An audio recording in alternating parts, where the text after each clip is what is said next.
Si Marikina City 2nd District Representative Miro Kimbo, siya po ang chairperson ng House Ways and Means Committee. Congressman, magandang umaga, si Joel Suweng po ito. Good morning, sir.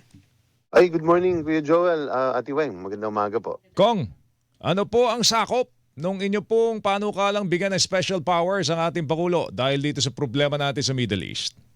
Opo, alam niyo po, yung lahat po ng usapin ng pagdating sa tax revenues, nagsisimula po talaga sa House of Rep. Tulad po Yes. nung sinabi kanina ni Ma'am Weng. So, importante na makarespond po tayo kaagad para ma-empower yung presidente at mabigyan siya ng kasangkapan para how to address this. So, dalawang bagay lang naman po yung nagtitrigger dito is tinitingnan po natin yung world oil prices ng Dubai Oil. Kapag ito po ay umabot ng 80 pesos ng 3 buwan, at pangalawa ay nagdeklara ang presidente ng state of calamity or emergency because of the pagtaas ng presyo ng mga billing dahil sa langis, itong dalawang ito po ay may power po siyang isuspend entirely or a fraction thereof o isang produkto o lahat ng produkto pagdating sa excise tax on fuel. Kasi napakalaking bagay nitong epekto pagdating sa presyo ng lahat ng bilihin. Napakalaki ng excise tax na kinukolekt natin sa gasolina. Congressman, ang threshold po doon sa panukala niyo, tama po ba? $80 per barrel sa loob ng 3 sunod-sunod na buwan. Tama, $80. Ngayon nag-hover na siya between 75 to 78 Hindi po over the last week. Yes, So sir. talagang lalo itong crisis na ito talagang magtutulak sa atin. Mhm. Kasi ang hindi na-realize ng maraming tao is ang Pilipinas, ang kinokonsume natin na bariles kada isang araw ay kalahating milyon. Mhm. Ganyang karami ang ating nakokonsume. We are in fact the 35th largest consumer ng petrolyo. At ang mabigat dyan is napakalakas nating kumonsumo pero tayo ay entirely oil dependent sa import. Congressman, yung $80 na 3 months sunod-sunod, hindi po ba masyado mataas na threshold yun? Kasi ngayon pa lang, umiiyak na yung transportation sector, umiiyak na yung magsasaka natin dahil ang laki ng gastos. Yung mga mangingisda, nahirap pumalaot kasi masyado mahal na gasolina. Hindi po ba masyado matagal yung 3 months? Kailangan kasi natin magkaroon ng we have to remember something today, no, Opo. Weng. Today, ang Pilipinas, tuwing tayo ay magtatanggal o magpapahinto ng tax revenue measure, ang nagiging effect niyan is hindi lang yung pagbaba ng koleksyon. May mas mabigat siyang signaling effect. Ibig sabihin, nakatingin ang ating mga credit rating agencies kung ano ang credit rating agencies, ito yung pinagbabasihan ng mga pinagkakautangan natin para malaman nila magkano bang interest na ibibigay natin sa pautang natin sa Pilipinas. Ang taas ng ating utang, we are almost 68-69% of GDP. So itong mga credit rating agencies, kumbaga ito yung nagsasabi, medyo risky, safe ang Pilipinas, pwede natin pautangin, baba ng interest. Ang pangunahing tinitingnan ng credit rating agencies is the ability to regularly pay. So kapag nakakita po sila ng pagkilos sa paggalaw na bumababa ang koleksyon o di kaya kapag may move para i-suspend o pigilan, medyo mabigat po ito eh. Ang nagiging epekto ay magbibigay sila sa atin ng credit rating na hindi maganda, effectively kahit yung existing loans natin, tataas ang interest rate. So, malaki ang tama din yan. At hindi lang yung pagbabayad ng Pilipinas sa kanyang utang, mas tataas. Pangalawa po, pati yung tax, yung interest rate ng mga utang sa sasakyan, sa credit card natin, at pati sa housing, apektado po yan, tataas po lahat yan. That's why we have to be careful relative to when we actually suspend. So binibigyan siya natin ng poder kasi siya yung pinaka may karanasan. Pero yung mabilis ko na pagsagot dun sa sinasabi mo, Ate Weng, is totoo.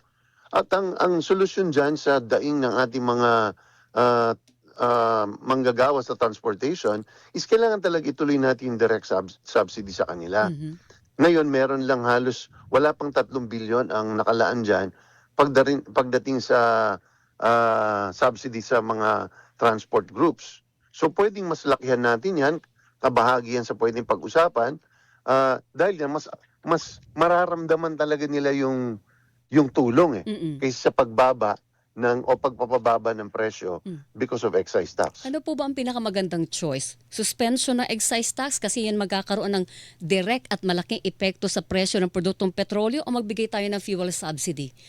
O kakayanin ba ng gobyerno na both ang ibigay? Kailangan talagang isabay kasi yung direct subsidy na binibigay natin pantawid sa mga namamasada ay ramdam na ramdam nila at very targeted yung ating tinatamaan. Kung sino talaga, kumbaga ang pagbibigay ng direct subsidy, ito ay immediate na paglapat. Ito ay first aid. So, ramdam na ramdam ito at makikita talaga nila. And then, calculated mo rin yung nawawala sa gobyerno dahil alam mo kung magkano ang ibinibigay mo. Pero in the long term kasi, pagkabuon sa buong ekonomiya, ay kailangan natin ng mas mabigat na solusyon. Ito, chemotherapy ito. So, kailangan natin na mas malawak na pag-address kasi hindi lang naman yung mga namamasada, hindi lang naman yung mga tricycle drivers, jeepney drivers, nasa transportation, pero apektado po lahat. Ang diesel po, ang pinagkukunan, pangunahin ng ating kuryente. Bakit po ba kasi dalawa ang buwis sa petrolyo? Meron ka na excise tax, may VAT ka pa. Oo nga, dahil naman Di parang ba masyadong malupit yun? double whammy na yun. Ito ay isang tax system talaga for two activities. Kuya Joel, ang excise tax dyan, Ma'am Weng, ay nanggagaling dahil sa importation. Dahil pinapasok mo siya, nagkakaroon ka ng tax. Yung VAT naman, ang tinatawag dyan is because of the consumption, pag may bumibili. Pero yung isang bagay din kasi dyan na kaakibat din dyan is kailangan i-rationalize din yung pag-i-impose ng VAT pagdating sa kuryente. Ayoko luming sa pinag-uusapan, pero magugulat ka, ang VAT ini-impose sa kuryente 3 beses bago ito makarating sa consumer. Yan yung Nagbabat ka sa generator, yung gumagawa ng power. Nagtatax ka sa transportation, yung transco, para dalhin sa distributor, sa Meralco. Pag kukonsume ka na sa Meralco, ikaw na yung consumer, may VAT na naman. 3 beses yung VAT po dyan. So yan ay isa mga bagay din na nire-review natin. But I think right now, we need to give the President a power which he does not have today para makareact sila accordingly. Binibigyan lang natin sila ng sandata. Tama po ba yung figures, Congressman Kimbo, yung binigay sa amin ni Senator Sherwin is 159 billion or 15 billion a day ang excise tax na nakukolekta natin sa petrolyo. To.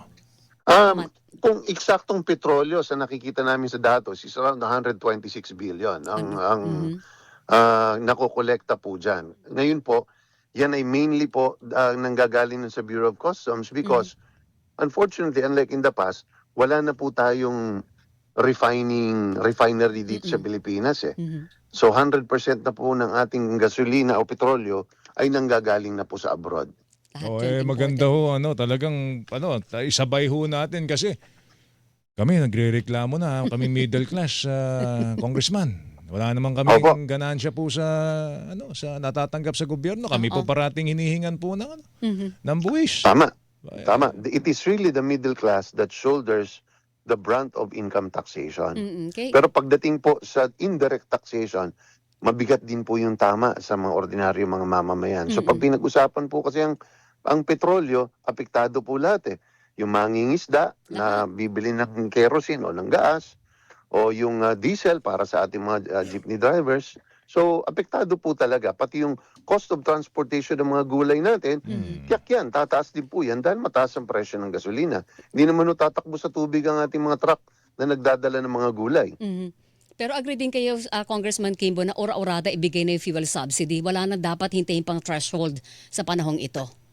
Yes, because ang transportation subsidy, meron ng mekanismo.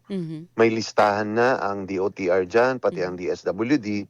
So wala akong nakikitang dahilan para hindi ito mabilisan ng gawin. This is the most immediate emergency room first aid solution. Alright. Kanina kausap namin si Senator Win at sabi niya okay naman daw sa kanya na silipin na rin yung yung monitoring, palakasin yung monitoring ng gobyerno sa ating mga oil companies dahil doon sa kanilang inventory. Kukuha sila ng gasolina, bibili every 30 days. Pero ang taas naman ng presyo nila every 7 days. So, hindi pa pwedeng pakialaman na yan doon sa pinapanukala ninyong special powers na pwedeng bigay kay Presidente. Tama ka dyan, Kuya Joel. No? Alam mo, today, ang tawag dyan, yung fuel prices are sticky up eh. Yung sa kanila, kapag konting pagtaas lang, nagtataas sila kaagad. Pero pag bumababa, abay, Ang liit ng baba. taon ang binibilang natin bago natin makita yung epekto. So, sabi ko nga, parang nagdo-double standard yung application. At matagal na ho natin napapansin yan. At tingin ko, maging mabigat na panawagan yan dito sa panukalang ipapasa natin na kailangan pareho. Kapag sila ay nagre-react, ang mga petroleum companies, ang bilis sila mag-react sa increase in oil prices, dapat mabilis din naman sila pag bumababa. Nakita natin ang laki ng binaba ng mga oil prices na minsan na halos $30 ang nawawala. Pero naramdaman ba natin yun sa gasolinahan? Hindi natin nararamdaman eh. Okay, Tsaka Kong, asahan sunod-sunod namin naman yan ha. masyado. Asahan namin, Yes po, masilip ha, yes po. masilip yan. Thank you. So ito'y pinag-utos na rin po. So umaasa kami, at least sa aming komite ay may papasa namin ito para ma-aksyonan na kaagad ng Senado. Congressman Miro, thank you. Sir, ha. thank you. Good Mag-ingat morning. Maraming to salamat. you, ha. Magandang umaga po. Thank you. Marikina City 2nd District Representative Miro Kimbo, mga kapuso, Chairperson House, Committee on Ways and Means.